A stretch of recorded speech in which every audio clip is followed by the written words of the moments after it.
Oh, hey there! We're starting a new campaign on Saturday. So, what is Descend? For the past few years, I've been wanting to run Descent into Avernus on the channel.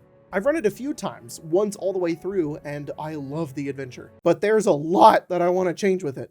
Namely, the beginning. I made a whole video about it. With this game coming out, I got really inspired to make my own version of Descent into Avernus. One that splits the story into 4 acts, each act being about 15 sessions or something, which means this campaign could potentially be extremely long, which is exactly what I want, because if there's anything I wanted more from Icewind Dale, it was for it to be longer. The first of which I'm completely writing myself, and it takes place outside of Baldur's Gate in the wilderness, with the players having to work with their fellow Flaming Fist soldiers to stop a looming threat from destroying the city that they call home.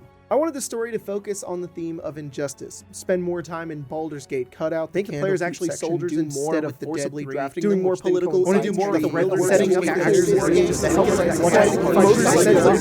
machines and take down devils and demons. There's a lot, which is why I don't want to call the campaign Baldur's Gate Descent into Avernus, because I don't want anybody getting confused when they watched 15 to 30 episodes and there's no Avernus. I also want to differentiate it slightly from the pre-written module, even though there's still a ton, and I mean literally so much that I'm still using from the original book.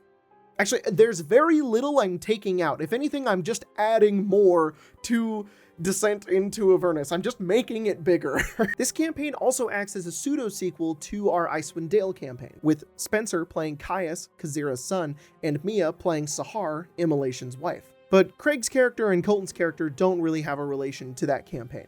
Do I need to watch Icewind Dale before I watch this campaign? No, not at all. This is its own standalone story. There's a couple of backstory things that you're going to understand if you've watched Icewind Dale, and for us, it's the continuation of that, but I mean, this is its own separated story. It's not like the Lazari are gonna show up in this game. But you should go watch Icewind Dale. It's a great time. Speaking of Colton's character, I've implemented something new for him in this campaign, what with his ability to not be here sometimes and also die all the time. For those of you who don't know, Colton dies in every single one of my games. The longest lasting was Ira, and even he had his moments. I had the story idea for one of the player characters in this game, and I felt that I could entrust it to Colton. And it also just so happened that it worked in our favor for him to potentially miss a game and also die and not have to have a new character. So when we start playing the game and you're confused as to why Colton's character dies and comes back sometimes with a point of exhaustion, or randomly disappears and then appears back into the story out of nowhere, there's a story reason for it, and it's not just a meta way for me to break the fourth wall and be like, oh, well, we're just gonna do that to not have Colton here. I wanted there to actually story for it. The characters are gonna react to it. It's a part of the game. We're gonna be playing pretty default 5e D&D with some homebrew, because of course. A lot of the homebrew rules I'm going to be running with are in a document that is pinned in our Discord on the Descend channel. There is a link down below. I'll also be updating it as we go because, you know, they're homebrew rules. But a lot of the homebrew rules that are in there are mostly just inspired from Baldur's Gate 3. But the other important thing I want to bring up is that the new player's handbook is coming out this year. And if we stick to our schedule with Descend, then on like episode 7 is when we might switch to the new rules. We're going to read it first, and if we vibe with it, then we'll make the switch. But just keep that in mind. Last thing, on Spelljammer Redline, Craig implemented a really cool thing called the Tank, where donations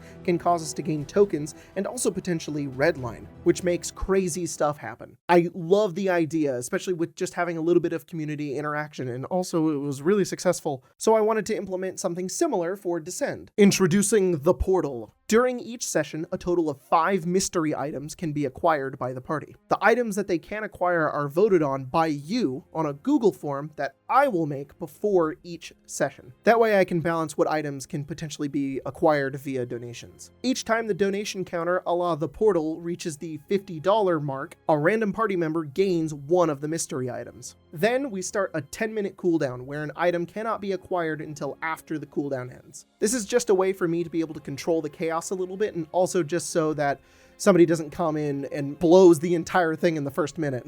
We, of course, appreciate every single donation that you guys bring to our streams. It's extremely generous and it's very, very kind.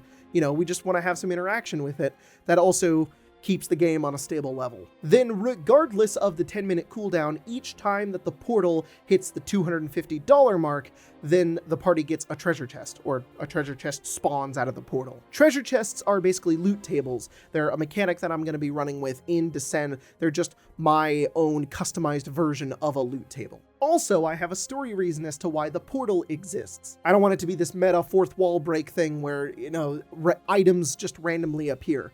The items are going to randomly appear. There's going to be some flavor behind it and a story for it that hopefully gets resolved by the end of the game. So if you want to vote on the mystery items that the party could potentially get in episode 1, there is a link down below and in the Discord. We're all so excited. I hope to see you guys there on Saturday. And, keep an eye out for the theme song that Travis Savoy and I have been working on. And here's a little preview, because I literally just got the Discord notification of him sending me one of the finalized versions. So here you go. See you guys on Saturday.